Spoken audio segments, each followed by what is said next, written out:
Brought to you by Mint Mobile. Stay tuned for a special offer at the end of the show. Hi, and welcome to the Mobile Tech Podcast. I'm your host, Miriam Jouar, and today is Friday, March 21st, 2025. And I've got the lovely Dayna Eileen here with me. Hi, Dayna. How are you? I'm good. Thank you for having me. Absolutely. Listen, I'm glad you're finally on the show. We've been talking about doing this for a while. I just saw you at MWC, which was kind of cool because it's rare that we actually see each other in person. I'm out in Vancouver today, not in San Francisco. So, we're both in the same country, which is kind of great. We are. That never happens with Canadians. We're either Canada. We're always on a different continent when we see each other. I know that's kind of what's happening. I run into people in the airport that I know and like various airports, like not necessarily the airport when I'm leaving or coming back to. And it's like, I don't even register that I'm in a different place. It's totally normal that I run into random media people at airports. Absolutely. Yep. So there's a bunch of stuff that happened this week, and I want to start with Pixel 9a. So Google finally launched their entry level, which is a mid-range phone, and that's actually really exciting because I don't know how you feel about the A series, but I've been a big fan forever. I am actually not a Google user, but Google lives in my house. My partner is a Google user, so he actually covers a lot of phones that I don't cover. But looking at the Pixel A for my mom or my kids for that matter, like absolutely. It's a great way to go. So wait, you said you're not a Google user, but you're also not an iPhone user. So are you not an Android user? No, I am an Android user. Okay. Because of my job, I tend to get, I get Xiaomi, I get OnePlus, I get RedMagic, I get all these brands. And then there's people who tend to take on like, I live, eat, sleep, and breathe Google, so they take the Pixels. So I get to play with them a little, but I've never been a daily user of Google. I see what you're saying. So you're not like a Pixel user. You're generally an Android user.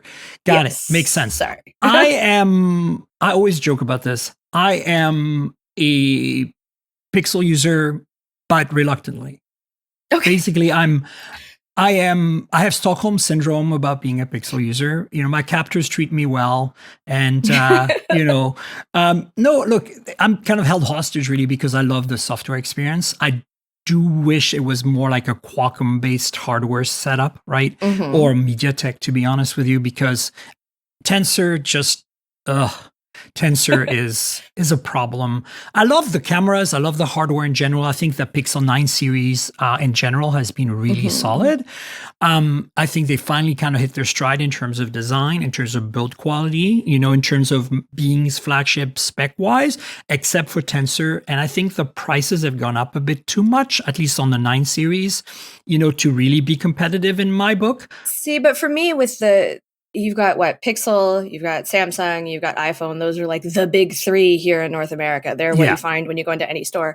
And Pixel's kicking their butts in terms of price. So I'd let them go up a little bit if you want to put it next to a Samsung. But I feel like for what you get in terms of hardware, it should, they could be, I'm not saying OnePlus more affordable. They could be somewhere between OnePlus and Samsung. I kind of feel like Apple and Samsung, of course, are going to, demand the premium that they do. Absolutely.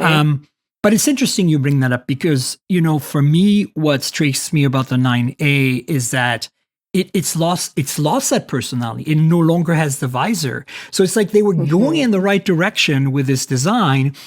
And even last year, like previous A series phones, which were always great for the money, at least had that identity. They had the visor. And this year, they dropped the visor. Now, some people are happy because it's relatively flush in the back. It's just sticking out by like maybe less than a millimeter or something like that.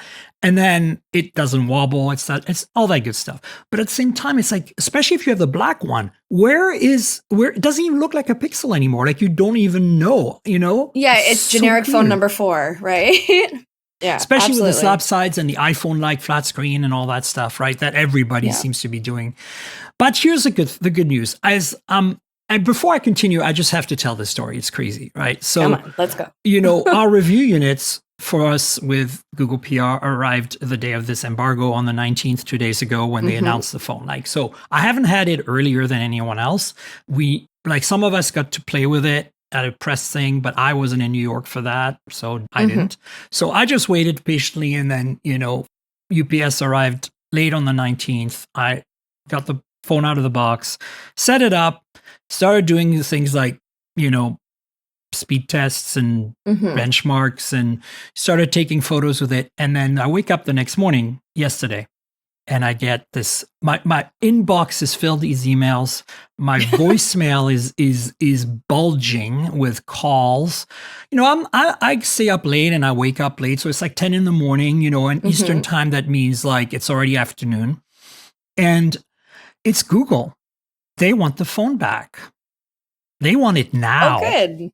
Like not later, like now. And they're willing to send someone to my house to pick it up. Well, not house, apartment, but whatever, my place. And I'm like, whoa. And then you saw that even before that, in the afternoon of the 19th, we were starting to see news stories that, basically they said that there was some issue with the Pixel 9a and it would be delayed until April. Specifically, they said a component quality issue. And in fact, in the emails I got from Google PR, that's exactly what they said. They didn't specify more than that. Yeah. But here's the thing. I unfortunately had to run some errands. I couldn't meet somebody right away at my place immediately, and because I wanted to back up the phone because I already did some tests and stuff. Yeah. So I said, listen, I will be happy to meet with someone at 6 p.m., which is what I did, and I returned the phone to them, and they were very, very happy. Clearly, it's very important to them, and it really, I don't want to again here. I'm a Pixel user. I'm a Pixel fan, for better or for worse, Tensor or not. So I have no qualms with this. This has happened before. I'd rather be safe if something's wrong with the battery, for example, or whatever. What I want to say is that I've used the phone for an entire day from about 6 p.m. to 6 p.m. and I had zero issues. I took photos with it. I ran all my speed tests, my benchmarks, everything checked out. The phone felt very nice in hand, really well made. It's aluminum. So that's another thing. A $500 phone, let's be clear here. $500, they didn't raise the price despite the tariffs, despite the economy, despite, I'm doing this, for those of you watching on Patreon, I'm doing the symbol of everything's on fire right now because we all know that's true. I know that symbol. Right? And at the same time, they didn't change that. And that's really impressive. 8 gigs of RAM, 128 gigs of storage base. Tensor G4, but with the old modem, the modem that they paired with the G3.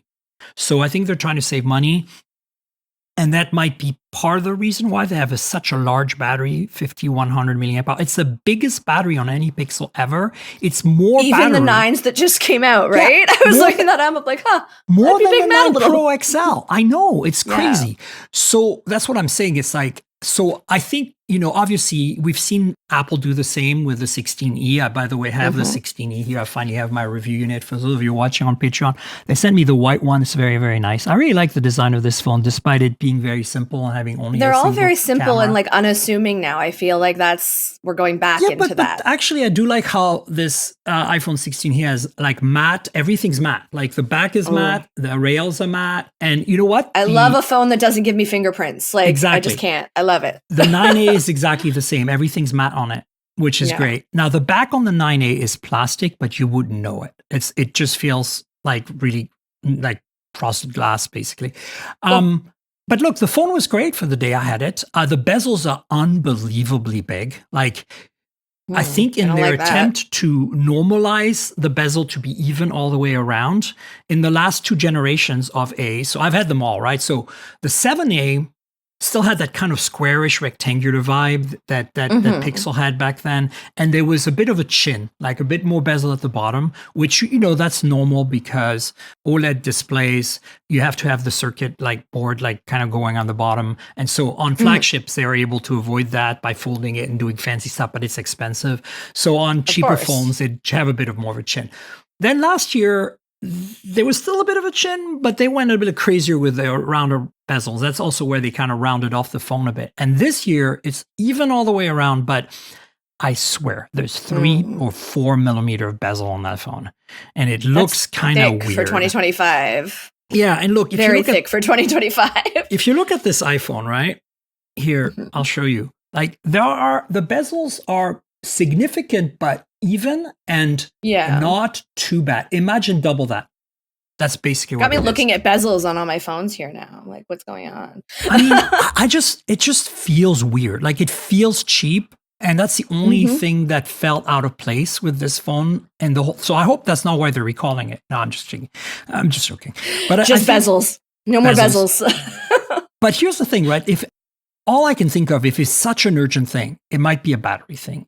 And that was my thought too, and that would be why they're being hush hush on the components. We can all talk about Samsung and batteries if you'd like, and see that we are still talking about Samsung and batteries.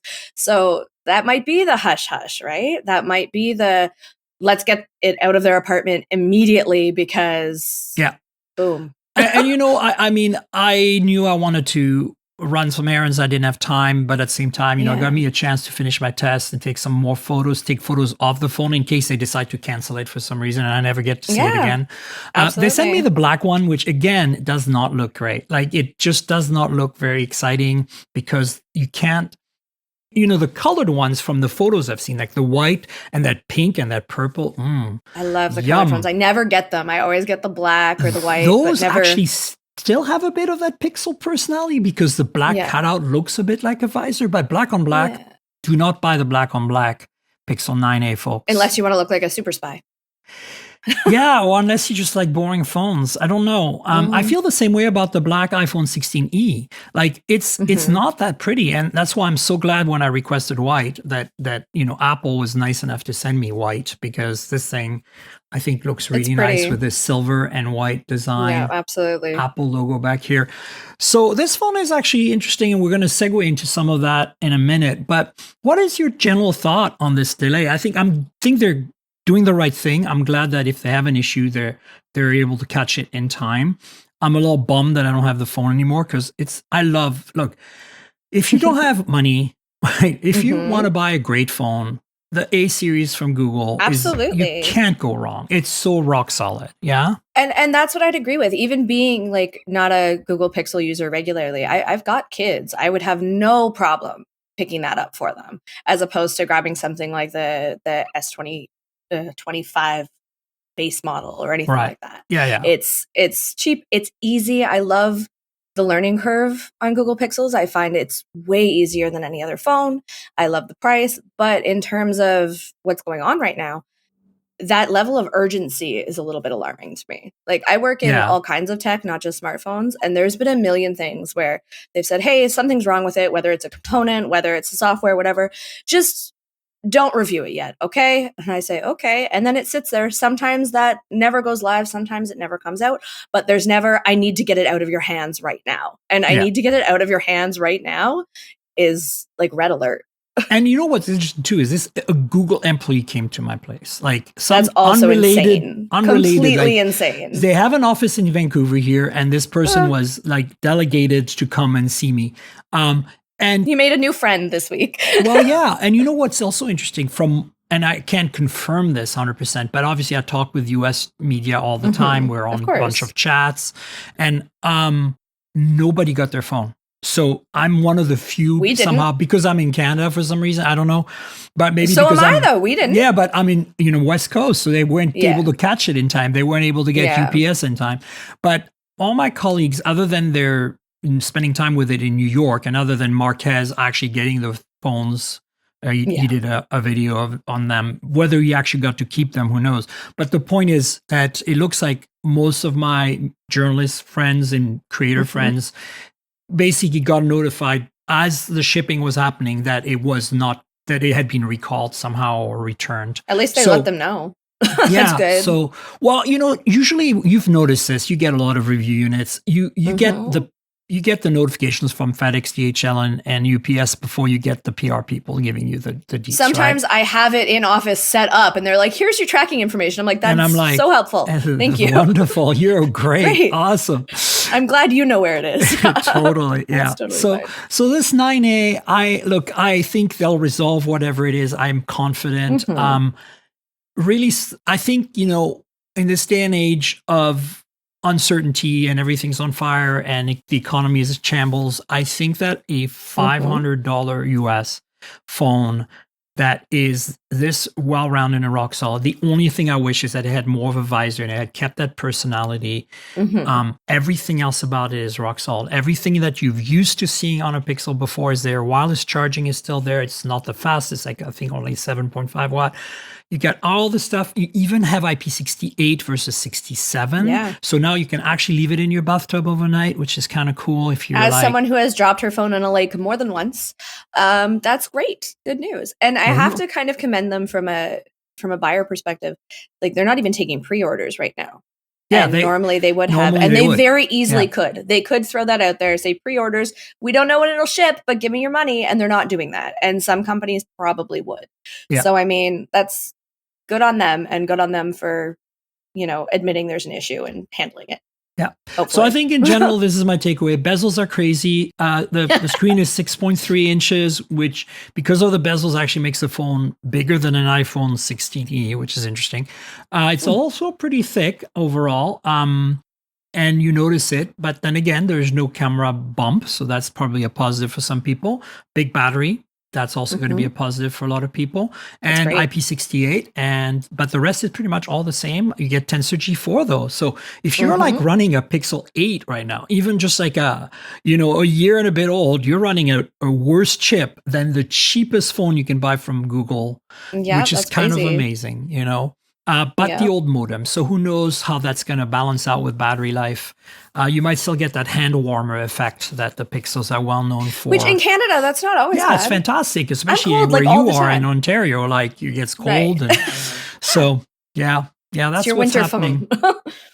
So I'm looking forward to getting my Pixel 9a back, and I'm sure it'll be a different one. I've actually requested a colored I said any. Then you'll have photos of both. Isn't that exciting? Yes, and I think I'm looking forward to hopefully purple or pink, but even white would look better. I think it would just work better. So we'll see how that goes. Moving on to some other stuff here. We've got some good information about the modem in the C1 modem, which is Apple's own modem in the iPhone 16e. So. We've talked about this on the show before. This is the first phone and for those of you on Patreon, I'm holding up once again, the iPhone 16e, very, very cool phone. I think that, I've kind of reviewed this already kind of on the podcast, but because I finally now have my device because I was traveling and it arrived in Vancouver because I wanted the Canadian one because it has a SIM tray. PR was going to send one to me in SF, and I was like, no, I want the SIM tray. I'll wait a little bit.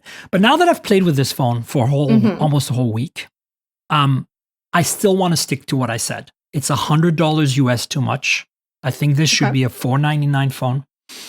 I can get over the lack of ultra-wide because I understand how Apple works. You have to put yourself in a different mindset with Apple's iPhone ecosystem.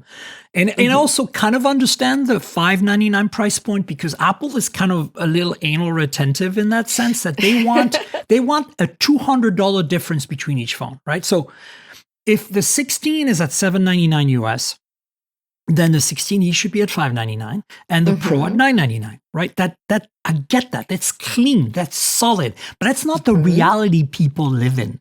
The reality people live in is that I think this phone should be $499. And then it'd be pretty competitive within the iPhone ecosystem. Is it competitive within the general world? No, because it needs an ultra-wide. And I can get over that simply because I get where Apple is at with their mindset on that, right? Everything else about this phone is rock solid. The only thing that pisses me off, and I've said that before, is that they have wireless charging on this phone like they have on every iPhone, which is wonderful. Yeah. Like the fact that you could get the SE before with wireless charging for $429 or whatever, amazing. But it has no MagSafe. And you're not an iPhone user, but if you've used an iPhone, having those magnets, like clunk, put it on your dashboard, like it's just a must-have. It's a table stakes thing. And even I know that, like as an Android user, I've just now started getting like mag cases for all my phones, and I can't and they live all without have that MagSafe, now. right? You get cases with MagSafe. I know. Why would we go backwards? I don't understand. Stop that. So this is what I'm saying. It's like, to me, these are my only concerns with this phone. Everything about, I can kind of get over the ultra-wide missing because I can understand where Apple is in their mind. One camera, 2 cameras, 3 cameras, for the different tiers. Got it. Somebody likes math out there. Somebody at Apple is really into clean numbers, clean lines. MagSafe and $499. MagSafe and $499. That's what that phone should be.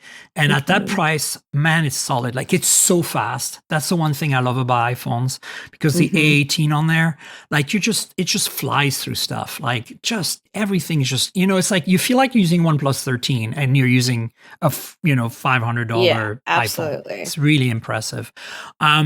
But the modem is what's fascinating for those of you who are nerds listening right now. I know there's a lot of you. We're all varying degree of nerds. Of course. I mean, there's all kinds top of tier nerd. There's video game nerds. You're part of that clique. I mean, there's Dungeons and Dragons nerds. There's like, I mean that and in too the many most nerds in one. It's scary. Yeah, in the most generic sense possible. I love my nerds. But for those of you who are a bit more into the chips and into the radios and into the, technical stuff, this is the first phone with Apple's own modem. We know that. Apple's claims that after 5 years of hard work and acquiring Intel's stuff, that they've made the most efficient 5G modem, that battery life is improved because of it. And more importantly, they've had to make a few compromises. No millimeter wave, which, in Canada here, we don't care. And most of the US, we don't care. Unless you're a Verizon customer and you're in like 5 different markets that have millimeter wave, you won't care. So I really don't think it's a big omission. But, if you want apples to apples or oranges to oranges, if you want to match Qualcomm or MediaTek, you need millimeter wave. So, but that's not a big deal. The big concern and the big question was, for the average user, is there any difference in experiencing this phone in terms of reception, data speeds, call quality, all that, because the modem is a new modem from essentially a new company, right? Like a new thing for Apple.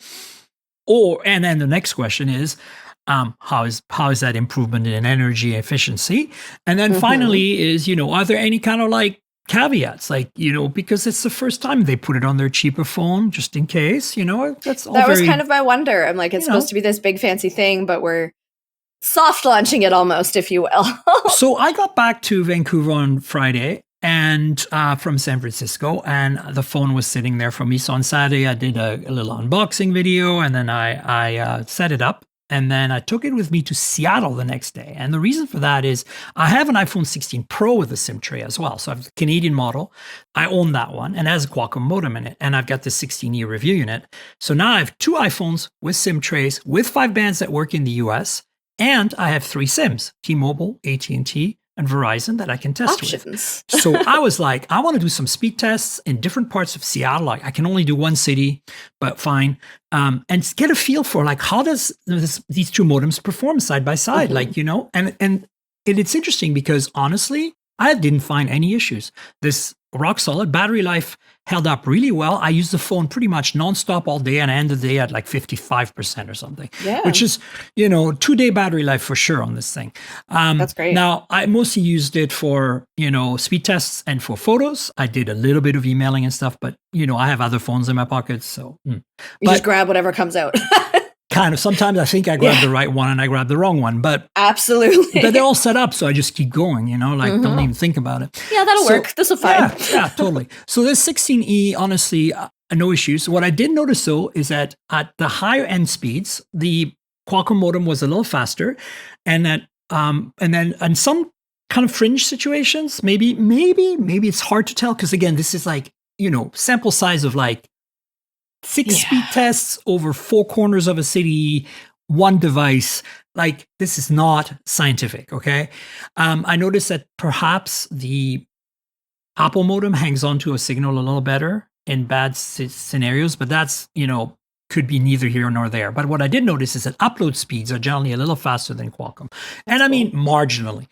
So that was my observation. And then ta-da, Ookla, the people who do the speed test, published a much more scientific, much more research test that they did over multiple cities with the 3 carriers in the US. And it correlates what I found. So like, that's great. That's really interesting. I found that my very limited non-scientific data matches more or less their, some people here, I'm sure people at Qualcomm are going to argue with me about this one. Like, how scientific was Ookla's real test? Look, I don't care. I'm a journalist. I'm seeing some data and I'm reporting on it.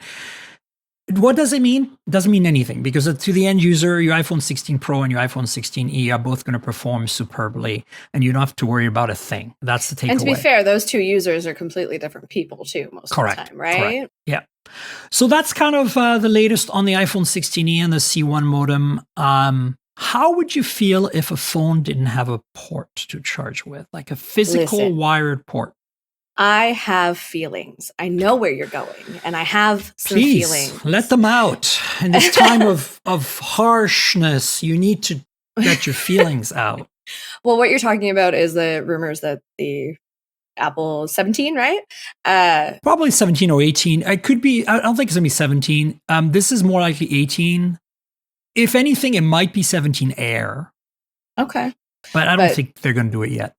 Discussing that they're like, you know what, let's just not have ports altogether. And again, as a non-iPhone user, maybe I am not entitled to an opinion, but I have a couple. First off, didn't we just go over this? Wasn't everybody mad at Apple because they wouldn't switch to USB-C, and then they did switch to USB-C, so everybody was mad because they switched, and now we're going to switch again? It's been 5 minutes. Like, can we just get comfortable? I think here's the thing, like we're back to that MagSafe conversation. Most iPhone users that I know use MagSafe. Like a lot of them. And mostly because they have stands in their houses by their desk side or by their bedside, and they have something in their car they can just tap the phone on it. It just charges. They don't even think about charging anymore. And that's why Apple's prioritizing the high-speed charging we see on Chinese phones, right? Yeah. Even on wireless high-speed charging we see on Chinese phones like Xiaomi and OnePlus and Oppo and stuff. So I think there is, you're totally right though. I think that, it's only been 5 minutes. It's kind of ridiculous. But I'm hearing, I'm all pro USB-C, all the things, because I've been using USB-C forever. And of course, I'm a Mac user, despite not being an iPhone user primarily. So yeah. You're all over the place. I'm all over the place, but they adopted USB-C very early on. They were the first laptop with one. So good stuff. Now that I have PD/whatever high-speed chargers everywhere in my car, everywhere, I'm just like, yeah, I want USB-C. But I know that there are some people, I've talked to some iPhone users that are really still pissed off that Lightning is gone and reluctantly switched over to USB-C. I think this is interesting because, look, 5 years ago, this rumor came up and Apple's making a portless iPhone, and then it went away. And I think the reason it went away is because the wireless charging speeds weren't quite there. Remember, that was around the same time as they were making that wireless charging pad that never shipped, whatever it was called. Air Power or whatever it was. Yeah. Anyway, the point I'm making is that this could happen because now we have faster wireless charging, because MagSafe is well established, because Apple. But how fast is our faster wireless charging? Sorry to interrupt. The fastest, like how fast are we going here? The fastest we're going today is about 80 watt. Right? Okay, so in my experience, everything I have is around 50. Yeah, 50 is the highest, and that's commonly available for wireless charging. Fast. And I feel like switching to wireless charging is like all the phones that I've been using for wired charging is like 120 watts and this, that, and the other thing. And now we're taking a step back to go with wireless charging. But if you're an iPhone using, you're just taking a step forward. If they even do 25 watt charging on wireless, you're I think the fastest they have right now on wired is 35 or 45 watt. That's wild to me. iPhones, right? Yeah. So the point I'm making is, if they were me to make a 50 watt MagSafe, right? Here's the thing. I observe iPhone users a lot. My spouse is one of them. They use AirDrop for everything. They never plug in for data. They might plug in for charging because it's a little faster. But if MagSafe is now faster than plugging in, that's one less mechanical thing that can break, right? Yeah, so I can see where Apple's coming from. And to be fair, this rumor now is more likely because the European Union has officially approved that you can have a phone that has only got wireless charging. Because that was up in the air until now. So the other thing is that it's not the first time. I think it was Vivo that made a portless phone like about 5 years back. Interesting. And it might have been a concept. I don't think it was necessarily a production phone, but it was super slim and it had no ports and it had wireless charging only. And at the time, I remember it was big brouhaha. How do you transfer data? Well, Wi-Fi, duh. Like, like AirDrop is today, right? But back then that wasn't perfected. So I think that's what's interesting. For me, you kind of made the arguments that I was going to make against it is, well, it's a step up for them. It's faster than wired charging right now, and airdropping is to transfer data. But then I feel like we're praising Apple for doing the bare minimum. We're like, it's great. They're going to wireless charging because now they're going to be a little bit faster. But I want them to be even faster. Like, well, yeah. I'm clapping for them for taking a baby step when all these other operating systems, brands, whatever you want, has been miles ahead of them forever. Well, though I do use wireless charging most of the time, unless I'm at an event or something, and then I plug in really quick because I need juice quick. Yeah. No, I think, look, the thing for me is like, I'm not praising Apple here. I'm just saying like, I can see from their perspective, since they don't have fast wire charging, and they want to simplify the design and simplify the mechanical wear and tear on devices. They've always tried to remove buttons, everything, right? Because I think I like the way it looks. Yeah, it's design. A lot of it's design, but I think mechanical wear and tear, like the number of YouTube videos out there of people bringing in their phones to a repair shop and they can't charge. And it just turns out this full of lint in the port. You just have to fish it out. And these repair shops do that in 5 seconds. You and I could do it in 5 seconds. All you need is a toothpick, really. So it's like, I think there is some merit there. But it doesn't, as you pointed out, it doesn't excuse Apple for not having 120 watt charging, right? Right. Like they should have by now. But again, they're very conservative. Same with Samsung. Samsung hasn't reached more than 45 watt wired yet. And I don't think they're higher than 15 watt wireless. And I was doing some research when I was reviewing the S25, and like they've had the same battery since at least the S20. Yeah. They haven't upped that. And I'm like, okay, that's enough, friends. Yeah. That's enough. Speaking of Samsung, the Galaxy S25 Edge colors and prices have leaked. It's going to be expensive, boys and girls. And we also have RAM and storage options. It looks like 12 gigs of RAM across the board, 256 gigs, 512 gigs. And the prices are in euros right now, so probably can directly translate to US dollars, 1,200, 1,300, 1,400 ish. What are your thoughts on that?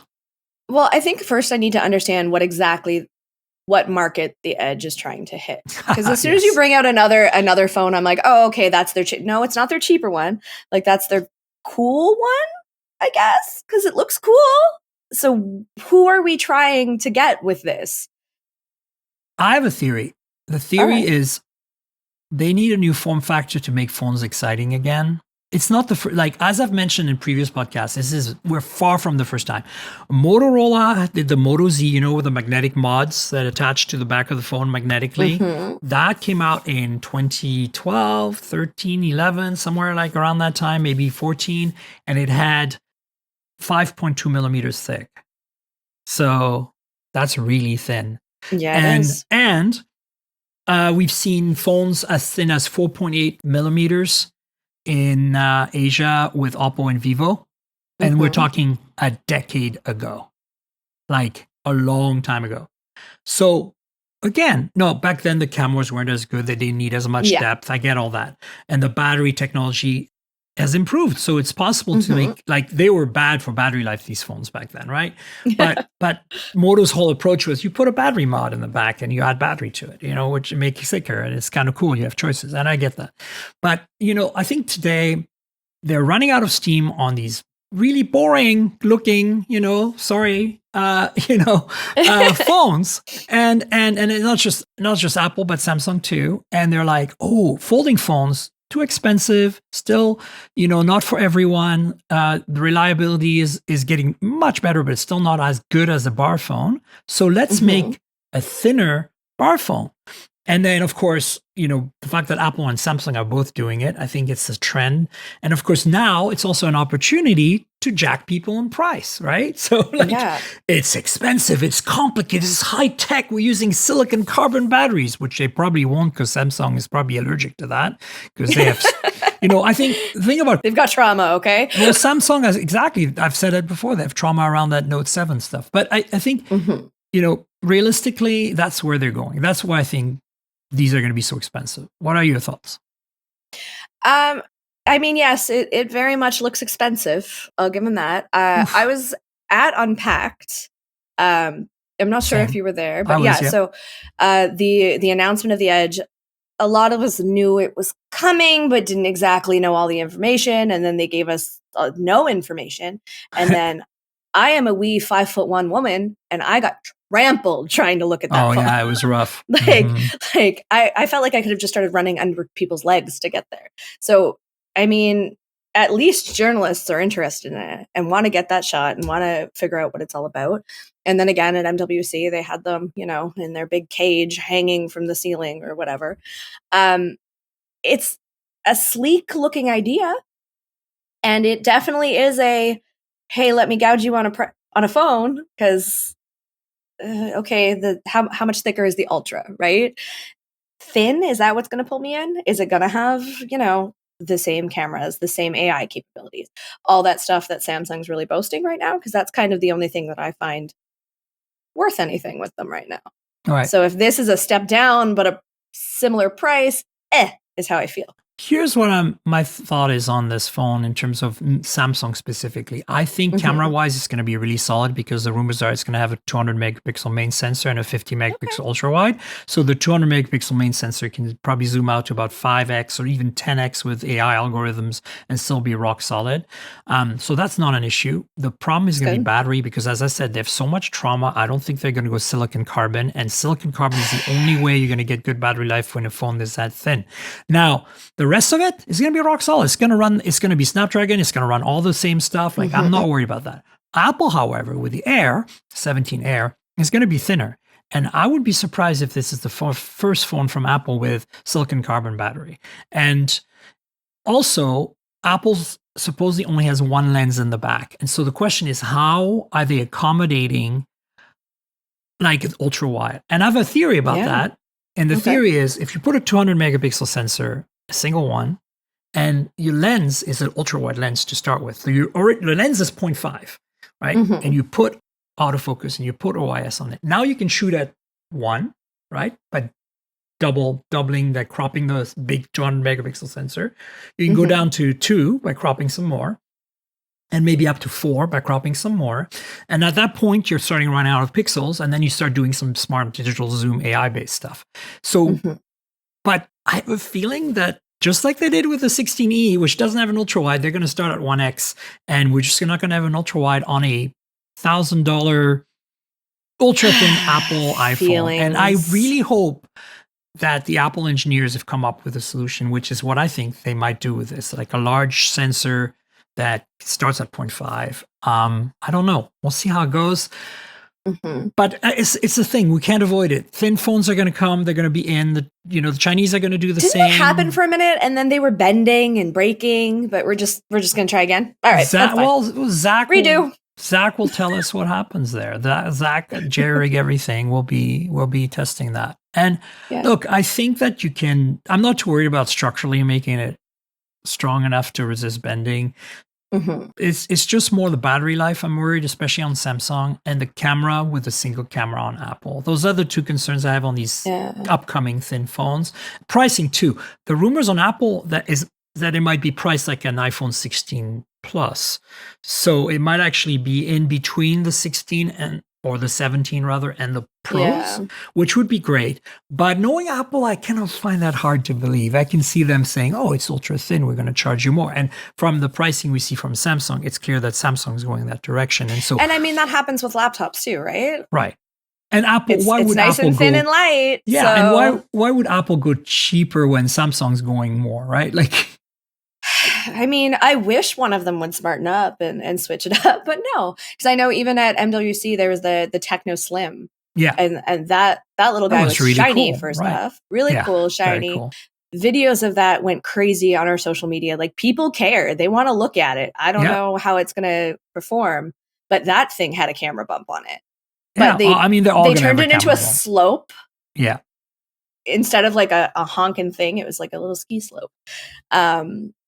I think even with the naming of the colors for the Edge, they're trying to push for something a little more premium, right? We've got the titanium icy blue, titanium silver. Those are rumors, right? Yeah. We don't know that for sure.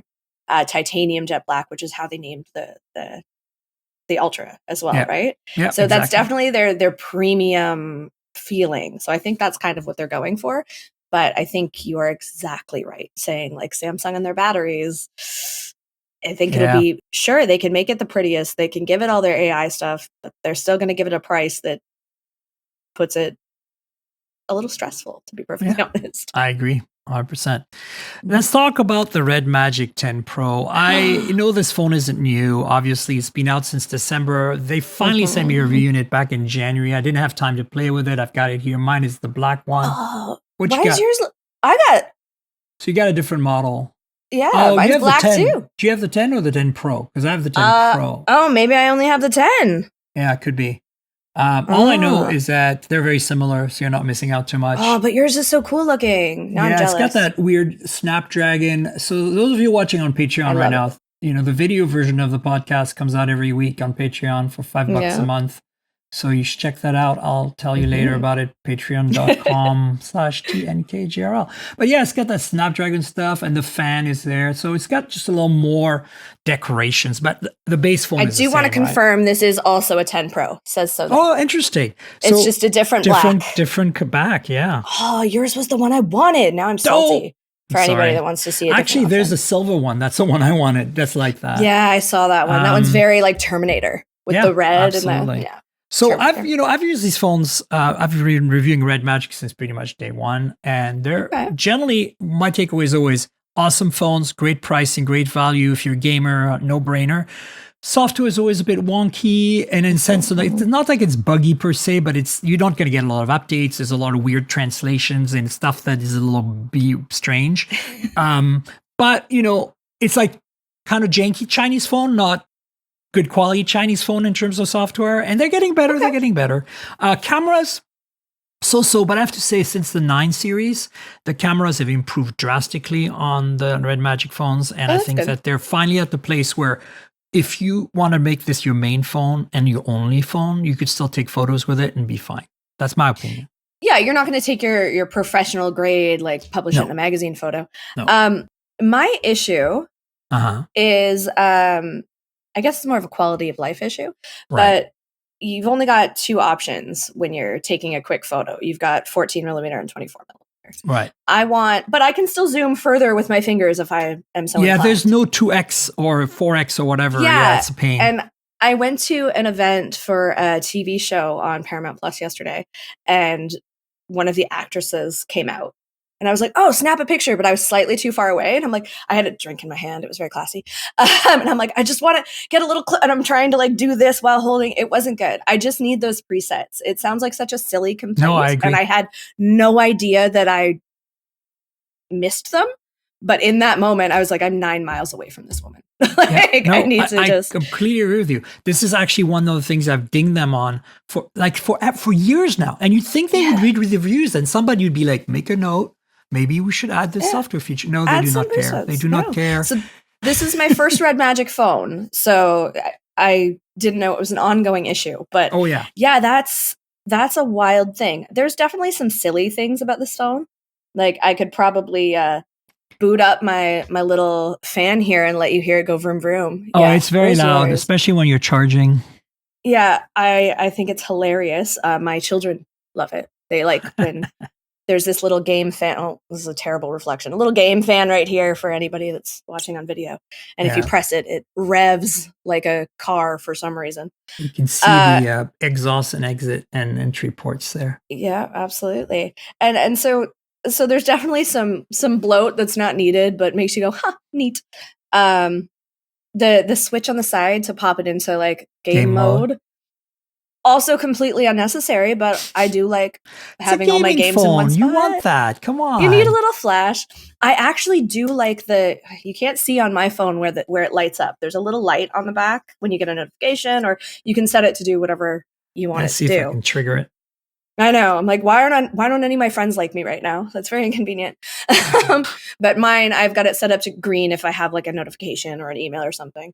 The first night that I plugged it in and set it on my nightstand to go to bed, I'm like, what is happening? There was like a red flash. I'm like, absolutely not. That should never be an option. Does yours make like a vroom vroom sound when you plug it into charge? If the Not when I volume plug it into charge. It's like just if this you one if here. you turn the volume on, like the media volume on, mine does a vroom vroom charging. Oh, mine's always on silent. That's no, what but this my little phone's game. on silent. I'm talking about the media volume, like the music volume. If you mine crank doesn't that do up and you that. plug it in, it goes. Vroom, vroom. It's like, You know what? I need a little fun in my life. I know I need a little smile, right? It's very wonky. I kind of dig it. Hang on, there's a cooling fan. Let's see if I'm turning it on and I'm gonna put it. Oh, look, the light's on now. There you go. It's blue. Oh, can you see it, guys? Yeah, I did. I saw it flash once. And then listen to the sound of it. You might not be able to hear it because it's being suppressed, but in my final recording, you'll hear it. Yeah, I was trying to do it too. It's wonky. I love it. I love the fact that it's the only gaming phone with a built-in fan. You don't need an external cooler. Performance on this is off the charts. Every year I review these, and in terms of benchmarks, like if you run the one that tells you how performance goes over time, like whether it's overheating and it's the performance, and they never do. Even with the fan turned off, you go from like 100% to like 98% in 20 minutes. Like if you use like 3D Mark and you do the sustained benchmark on it to see if it gets worse over time, that is always really rock solid. And if you turn the fan on, you're steadying. You're like at 99% the whole time. It's crazy. And you never see that on Samsung. Samsung will drop. Like last year on the S24, it'll drop to half over 20 minutes, My Samsung got warm this year. Like just transferring files over and things like that. She was toasty. So yeah, I like this phone.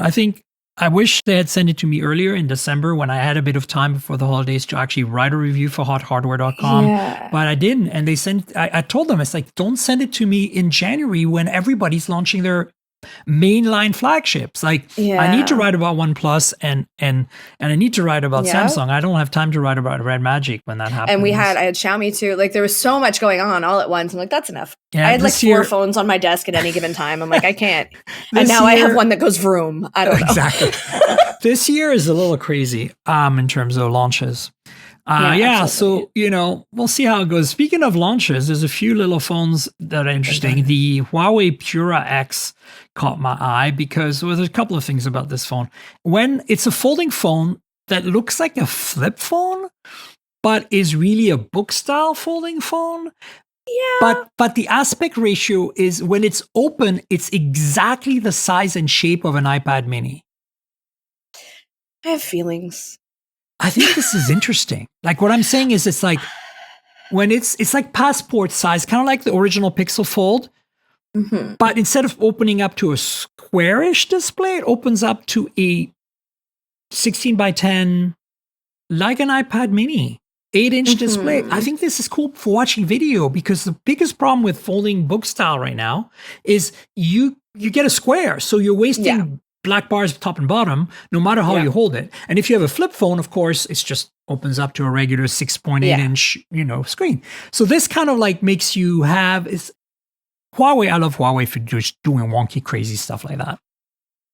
It's definitely wonky and crazy, and I think it kind of makes me think of the first Pixel Fold. Yeah, that was my one. Like, I'm going to use the Pixel experience, and honestly, I a lot of people didn't love that one so much, but I praised it for some things and not so much for others. And it was an odd form factor. And yes, great for watching videos. And this would be the same case. But how many people are buying their phone just for watching videos? Like, what are we all doing on our phones and what people need this? And I think personally for me, just I'm making hand motions now, but just the closing it and sitting it this way, but then having to open it and turn it, like, I think that might be a step too far, which sounds really lazy. I don't want to turn my phone. Yeah. But I think there's just some like ergonomic issues that might be a problem. That being said, it looks really cool. I mean, Huawei knows how to make a good looking phone. Here's the thing. I love the way it looks when it's closed with the small screen on the front, but it's bigger than a normal flip phone. And I like the 3-toned versions of it. For sure. I was wrong. It's not 8 inches when it's open. It's actually much smaller. It's 6.3 inches, which is like I was basing it on the rumors. The rumors said it was going to match the iPad mini in terms of size. It's only matching the iPad mini in terms of aspect ratio, or any iPad for that matter. So it's actually a pretty small phone when you think about it. It's still 3.5 inch in the front. But you know what's cool? Because of this form factor, like this passport shape, they can put the camera bar on top and still have a big front screen, you know? I think it's a very interesting design. And of course, it's Huawei, and they know how to make beautiful, very well-made phones. You know, I really wish this ban hadn't happened, because I understand the security issues around the big networking equipment, you know, but like the actual consumer products, come on, they were so cool. I had so many good Huawei phones over the years in the past. I really want to play with their trifold phone. Like, I don't know why. I don't know who it's for. I want it. I've played with it briefly, and it's incredible. Sci-fi. You feel like you're like watching, you know, Westworld, and you're in it and you're using the thing. And you know, the other thing that I think is cool about Huawei is that they, despite the sanctions, they're still doing great. They're making their own chips. They're not quite as competitive to Qualcomm and MediaTek, but they've found ways around all this BS, and kudos to them for that. And I also think that this, worth mentioning on this phone, this is their first non-Android Harmony OS phone. So Harmony OS is their, you know, it's not Android, it's Android-ish. It runs Android APKs, adjacent. right? Exactly. Thank you. That's exactly what I was trying to think of. But this is now Harmony's, like the next version, which is their does not run APKs, only runs their own apps, which are very popular in China already. So I mean, if it's not coming here anyway, why not? Well, exactly. It's quite interesting, actually, that in the past, when they did the last phone they launched, you had the choice of OS. But this time, you're just getting Harmony Next, and that's it. No choices. I like the price. Yeah. Even the most expensive, according to this anyway, the most expensive version is like almost $1,400 US. Yeah. But for a foldable that, you know, it's kind of fancy looking. I don't hate you know, that. it's usually the other thing. Huawei knows how to make cameras. This has great cameras on it, 50 megapixel wide camera with 1.6 aperture, and on a flip or foldable, I don't know, whatever you want to call it, a bendy phone. and it's got the red, yellow, blue sensor, the RYYB, which is something that only they do, and it's super good in low light. Like you get much more sensitive in low light, because instead of doing red, green, blue, it's got 2 yellow sensors instead of green sensors. It's very interesting design. They've had that for a long time. Some of the phones before the ban had that technology, and they were great in low light. It's fine. So, now I'm jealous, but that's fine. That's like fine. This is a kind of, you know, forbidden fruit that I'd love to get my hands on briefly, like the trifold. You know. Absolutely. Let's talk about the Oppo phones, because, okay, so I don't have it with me here. It's in San Francisco right now, but I have the Oppo Find X8 and X8 Pro, which are their flagships. You saw my review. I sent you a link to it on geekspin.co. It's basically a OnePlus 13 on steroids. The Pro, the X8 Pro, but it's running the MediaTek Dimensity 9400. What's interesting about the two phones that are coming, that are part of the X8 flagship series, that one of them is a mini, like smaller display, kind of like, you know, probably not that much smaller, but slightly smaller, instead of like 6.6, maybe 6.3 inches. And then they have the Ultra. And the Ultra, you know, the Pro this year is so good that I'm not quite sure what they can do to the Ultra to make the Ultra better. I took the 7 Ultra last year, the XS, to Antarctica for my photos. It was incredible. The 8X Pro non-Ultra I took in November to India, to the Taj Mahal and stuff. Unbelievably good. Wow. And I wrote a review about it. And so that's why I brought these two news items, because I was like, I'm kind of fascinated what they're going to do with the Mini, because it's also supposed to be thin. And then I'm kind of interested to see what happens with the Ultra. So the news items we have are that they've teased the design of the Mini, or now called the Find X8S. And yeah, you know, it looks very much like the rest of the family. But the interesting bit is that it has supposedly the new upcoming, which hasn't been announced yet, MediaTek Dimensity 9400 Plus, which is generally... Spoiler alert. Yeah. It's generally an overclocked version of the chip. Okay. And so that's going to be interesting. Let's see if that actually comes to fruition. And I'm trying to figure out if they have a mention of the screen size on this. It doesn't say anywhere. But you know, it's not super thin like the slim phones we've been talking about. It's about 7.7 millimeters, but that's pretty comfortably thin. in hand. So, and then the Ultra, they teased us with the actual camera specs, which is like, wow. Like, so it's got the big 1-inch sensor, which was on last year's X7 Ultra and is not on the X8 Pro. So that's an improvement. But the rest looks very similar. It has a 3x telephoto, a 6x telephoto periscope, and then it's got the ultra wide. So those look similar, but maybe larger sensors than the X8 Pro that I reviewed. So I'm super looking forward to this phone, but I have a feeling it's going to be China only, just like last year's, which is a bummer. That does suck for us. What are your thoughts on these? I mean, you've used OnePlus phones. You have an idea of what Oppo's like. Yeah, absolutely. So I'm actually a OnePlus, like that's my daily driver. I use the OnePlus 13. Nice. That's my baby, my beautiful blue one here. They look very similar. The idea of a smaller one is very exciting to me. I am a wee girl, and being short means I also have tiny hands. And even recently, I reviewed the base Xiaomi 15, and it's significantly smaller than my OnePlus 13. And I was like, oh, this is dumb. I don't want a tiny screen. This sucks, blah, blah, blah. And then I switched back over to my OnePlus 13. I was like, oh my God, this giant. thing is huge. And I often can't reach the far side of my phone with my thumb, which that was a beautiful video that I just shared with anybody watching. But I can't reach. I have to like kind of do one of these. So if you're going to give me a decently powerful phone that is, Dayna sized, I'd be quite thrilled about it. I hear you. I feel like we need more of those. And without them being small and chonky. I like the idea of something. That's why I like the 15, the Xiaomi 15, right? Like I've reviewed it too. It's in San Francisco, but I used it as my exclusively MWC content capture phone. I did everything, video, all my photos of all my devices, like Lenovo, everything I did on that. And, because I knew it would hold up, but I was actually impressed more. Like I thought, okay, it'll match my pixels and my usual content capture devices, which generally for video, I use the iPhone. For car photos, I tend to use Samsung because I do a lot of car stuff and having the variety of lenses. And then I use my Pixel generally for just product photos, like devices, small things, watches, whatever, phones. And so I just decided to use the Xiaomi 15 for everything. And wow, just fantastic phone. We're using the base 15? Or the base 15. I don't have the Ultra yet.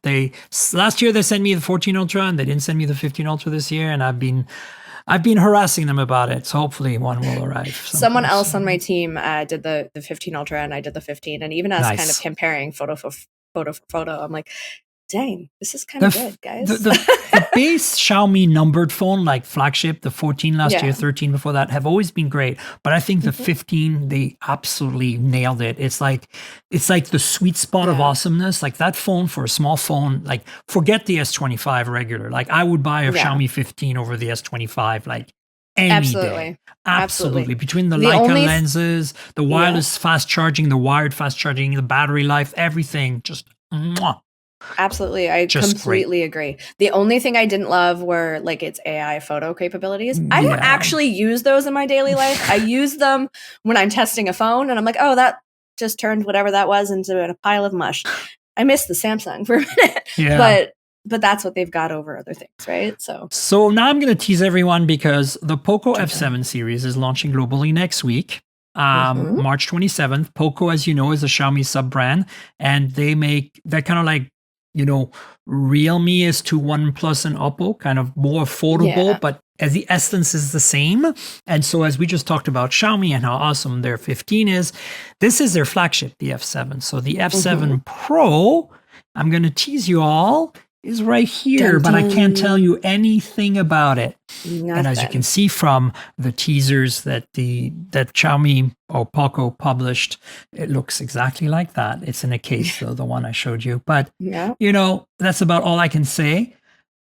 Keep your ears out because Poco makes great phones that are affordable, and this is a flagship, so it should be pretty solid. I'm excited to see what they bring to a flagship. Yeah, that's kind of more of a PSA for those of you who are fans of Xiaomi phones. And then I feel like Poco is like the trendy version. Yeah, and it's also the kind of like trying to target a more youth-oriented audience, like the colors and stuff. They always look cool. I kind of get the vibe.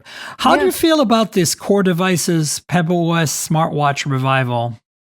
So I wasn't around for the first, well, at least not in the industry for the first version of these. And I shared that with 2 people on my team that are just kind of obsessed with cool tech. And immediately the response is, "Oh my God, I love it. I loved the first one." And I'm like, okay, all right, I guess we're on board, friends. And it's neat. I get the want for it. As soon as you say e-ink, you're like, oh, it's never going to die. The battery will last until I die. And that's wonderful. I think that e-ink was really useful, and then it became kind of trendy. But then the people that wanted it because it was trendy were the people that loved, like really high-tech, great displays. And then they went to this and they're like, oh, it's not doing all the tricks that my big fancy $9,000 watch does. $9,000.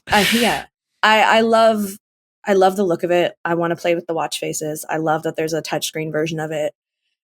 I don't love the way it looks. Yeah, like, the I design like the is display. kind of yeah. It's very blocky and bulky. It reminds me of like the Garmin watches, the big honking things with, again, I am little and dainty. I don't want something that looks like, I don't know. Yep. Well, it's interesting you bring all that up because, I worked at Pebble. I was part of the team that launched that smartwatch. I mean, That's the so second cool. gen. I'm so glad I didn't say anything bad. Yeah, no, it's fine. I left Engadget to actually run marketing and PR and kind of evangelism consumer side for Pebble. So I worked closely with Eric and his team. And I left just in time for the Apple Watch to eat our lunch because I didn't want to be around for the PR, to deal with the PR for that. But I learned a lot being on the other side from journalism for a couple of years. And so obviously I'm very familiar with Pebble. I think the design here is not my favorite either, but it's a tribute to the original design, right? It looks pretty much the same. In fact, the Core 2 Duo, which is really a funny name, I'm surprised Intel's not running after them already. But give it time. But that one is pretty much a copy of the Pebble 2, Pebble Watch 2, which was like their second gen plastic watch. But the difference, as you said, is 30 days of battery life versus a week, which is how technology's improved over time.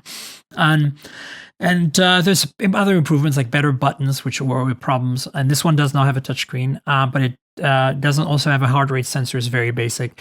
The more expensive one, $225, has a touchscreen, a color display, and that's kind of more like their version, like their improved one. It has the heart rate sensor and all that stuff. So it'll be interesting to see. But the cool thing I think here is not so much that they're making watches. It's that Pebble OS was really awesome, and there's a ton of really cool watch faces and apps for Pebble OS, and that, Pebble was really well known for anybody can program it. Anybody can create an app. Anybody can create a watch face. Yeah, that's cool. And so that's kind of what we can't do that anymore because all these old, I have all the old watches. I have all the colors, all the models, and they don't work anymore. They're so old that like they just, batteries are dead, and they're just dead. So I think there's an entire community of people out there who loves Pebble OS and the watches and the watch faces and the games that were made. There's tons of games for Pebble.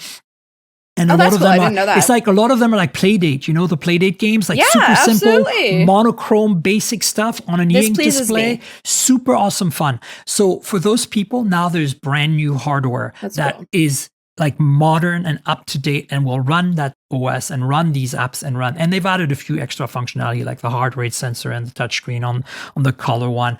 And then of course the design is kind of meh because it's a tribute to the original. So I think this is all very positive. Kudos to Eric and his team for doing this. Let's see how it goes. I don't think this is going to be a big seller. It's going to be a retro thing, and I'm glad it's exists. Very niche. Yeah, it's very niche. Like the $149 price with no heart rate sensor, no touchscreen, blah blah blah. I'm like that's for somebody that loves it. Yeah, that's for somebody that you have to want to spend that kind of money. Yeah, I agree. Yeah. So Verizon has satellite texting, by the way. I'm not a Verizon customer. I mean, I have access to a Verizon SIM for testing, but if you are on a Pixel or an S25 series phone, you can now not just do emergency satellite, 911, like I'm lost in the woods. You can now actually do the, hey friends, how are you doing today?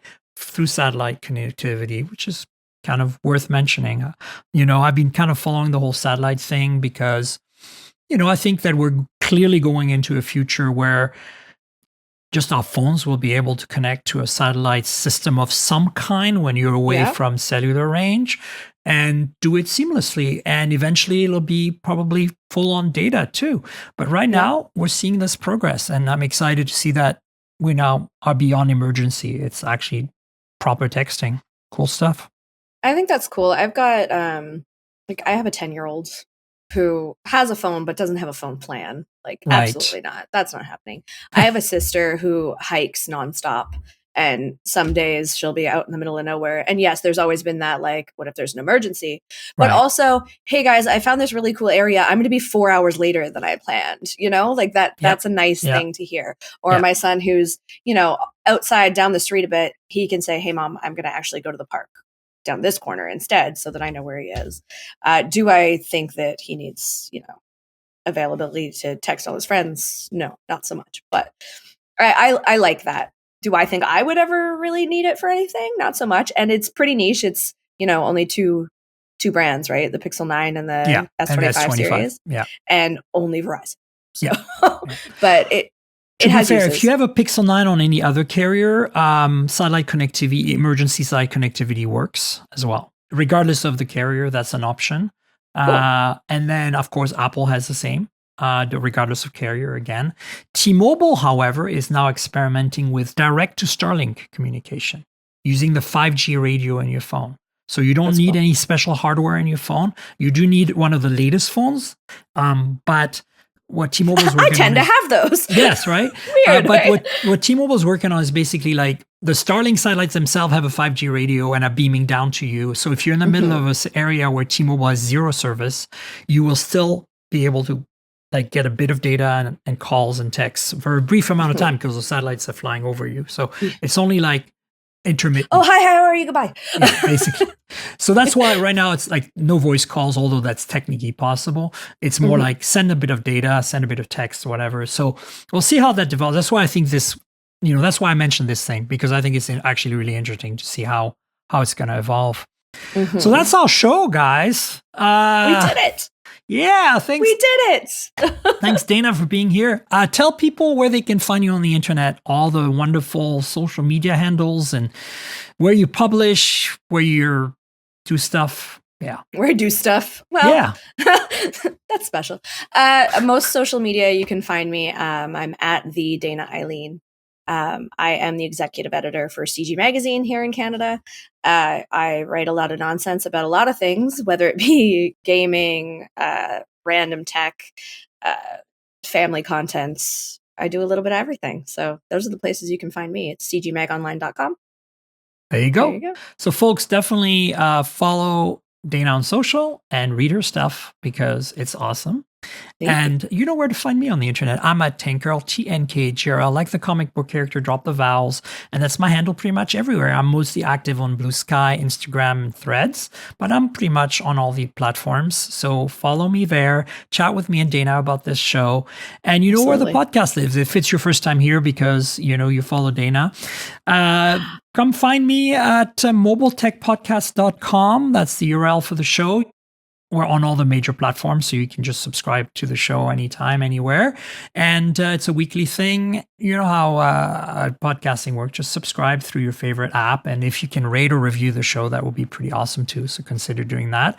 I have a YouTube channel for the podcast as well, youtube.com/Mobile Tech Podcast. And there's a bunch of videos there. So if you want to see an unboxing, for example, of very soon I'll have the one for the iPhone, but like right now I've got Nothing Phone 3A Pro that I unboxed a while back. So check that out. You know how YouTube works. So like, subscribe, tell your friends, click the bell, comment, you know. And then the little perk, the little special thing, the extra thing I've been mentioning for a few years now, I've had a Patreon. And if you want to see a video version of this podcast in advance, like a day in advance, you can pay $5 a month. And every week you'll get a video version of the podcast that you can watch and listen to and enjoy.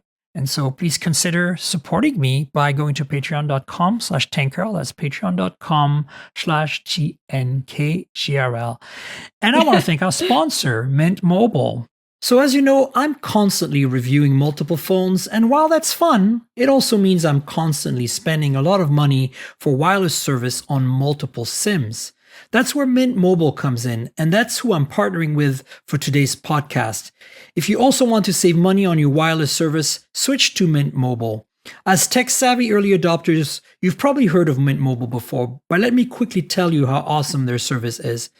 Mint Mobile offers premium wireless for as low as $15 a month, and you don't have to sacrifice any coverage, speed, or data. They're built on the nation's largest 5G network. They keep costs low because they sell direct to you online. They cut out the retail stores and salespeople. Why should you pay more than you have to for access to the same network? In my experience testing phones, Mint Mobile delivers the same data speeds and call quality as the big three for a fraction of the cost. Switching to Mint is super easy. Thanks to their eSIMs, you can sign up and activate immediately right on your phone from the comfort of your home. No more standing around and waiting in line at a big wireless store. You can keep your current device and phone number and easily switch services. And if your phone isn't eSIM compatible, Mint will ship you a new SIM free of charge. All Mint Mobile plans include unlimited nationwide talk and text, lightning fast 5G, and free mobile hotspot. Mint will show you how much data you use each month and recommend plans that save you money. Mint also offers a modern family plan that lets you set up a super affordable family plan with as little as 2 lines. Use my link mintmobile.com/mobiletech to get premium wireless starting for $15 a month. That's mintmobile.com/mobiletech. Stop paying more than you need on your wireless bill and start saving big with Mint Mobile. And I want to thank you. Thanks so much, Dayna, for being on the show. Thank you for having me. I appreciate it. It was fun. Absolutely. We'll have you on the show again in the future. And folks, I'll have a podcast next week, so stay tuned for that. Until then, cheers, everybody.